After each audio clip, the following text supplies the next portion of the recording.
let me guess. You are a hairstylist slash braider, and you trying to figure out how everybody getting all this money, and you working so hard, and you feel like all you can do is just only pay your bills. Well, sweetheart, sweetie, you clicked on the right video, because I'm about to tell you why you are struggling. Okay, so let's do a little backstory. I'm a hairstylist slash braider slash natural hairstylist. I'm a licensed cosmetologist. I've been doing hair for I've been doing hair for 15, going on 15 years this year. So I have a little experience when it comes to all of those things. When I first started doing hair, I started out as a braider in a natural hair salon. So not only did I braid, I did natural hairstyles, twists, locks, and things of that nature. My mentor at the time was telling me that I wasn't charging that much, but y'all, I was just like, but I need to gain clientele, and I want people to come to me, so I feel like I don't need to charge. Wrong. You need to charge your worth. And so I went years of the scarcity of losing clients just because I was afraid to charge. So I was working 10 times harder than my peers who were doing other services like color and cut or wigs and stuff like that. So here I am doing braids, and all I did was make $200 an hour. And I don't have a braider's license. I have an actual cosmetology license. So yeah, I couldn't keep doing that. I did that for the first portion of my career. So it wasn't until I decided to go up on my prices when I started to feel like I was working my worth.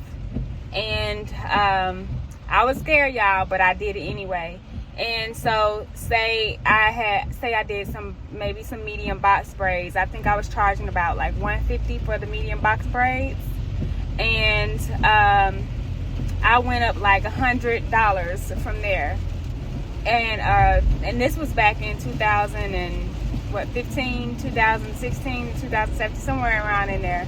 Yeah, I seen a significant difference in the money that I was bringing home just by going up on my prices. And yes, I was afraid to lose clients, and yes, I did lose clients. However, I lost clients and I gained some.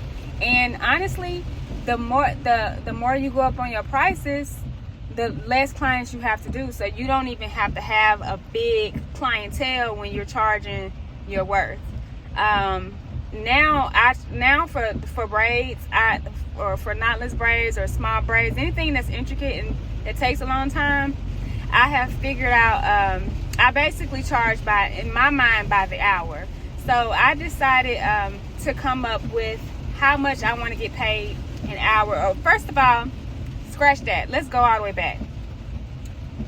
In order to figure out how you want to price your pricings for your work, first of all, you need to go back and add up all your expenses, whether it's your salon expenses and your home, your living expenses. Add all those up and see the number that you come out with.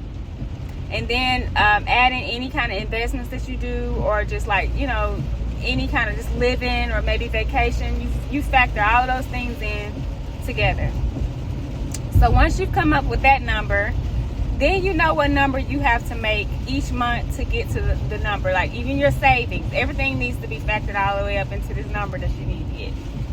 So when you start breaking down that number into your weeks, the month of what you need per month, you break it down in what you need in weeks. So you divide that number by 4.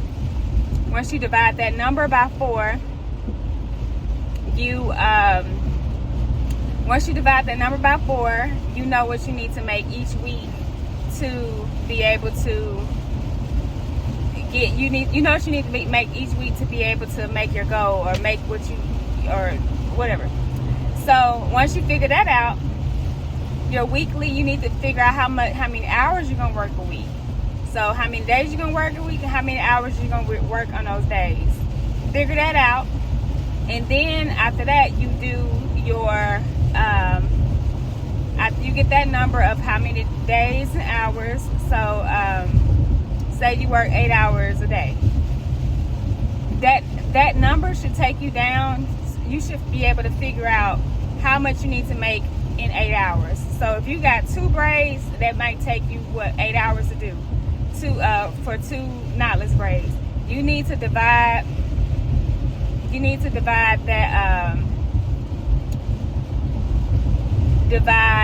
that number of the 8 hours you need to make by those 2 braids, and that's how much you need to charge for your knotless braids.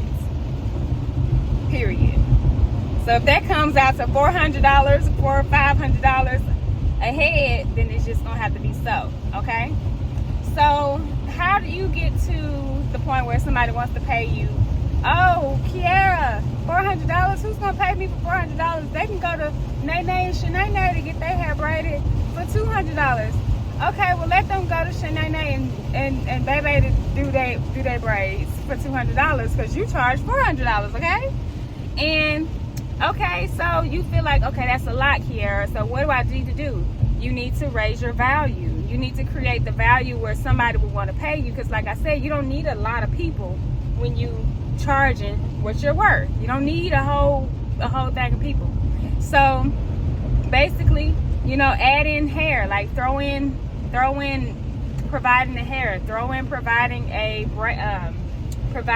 conditioner treatment, or you know, like a shampoo. A lot of people don't shampoo nowadays, so throw stuff like that in. Throw in like a little snack, you know, just create value for your clients, so when they are paying the price, they can be like, well, you know, she's on time, she's reliable, she's, you know, she got a little complimentary snacks, and she shampoos the hair. Like, have something so when she's comparing it to her homegirl, because her homegirl gonna be like, girl, you paid $400 to get your hair. Girl, I go to Junebug to get my hair done. She only charged me $200.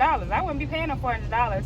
But see, Junebug is not finna shampoo her hair, and she's gonna be doing her hair out of her house, which there's nothing wrong with doing hair out of the house.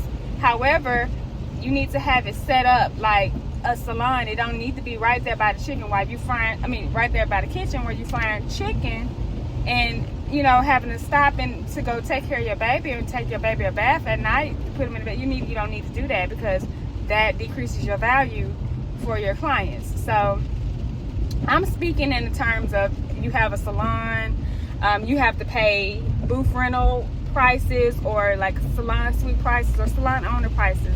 That's the prices that I'm kind of going off of. So like I said, once you do that math of your monthly expenses, which in a different video I'm gonna break that down into I'm gonna use paper to break that down so you can understand. But once you understand that number, then you understand how much you need to make each day when you're servicing your clients. Now, if you feel like, okay, that's still a lot, well, you need to figure out other services that you can do that don't take as long.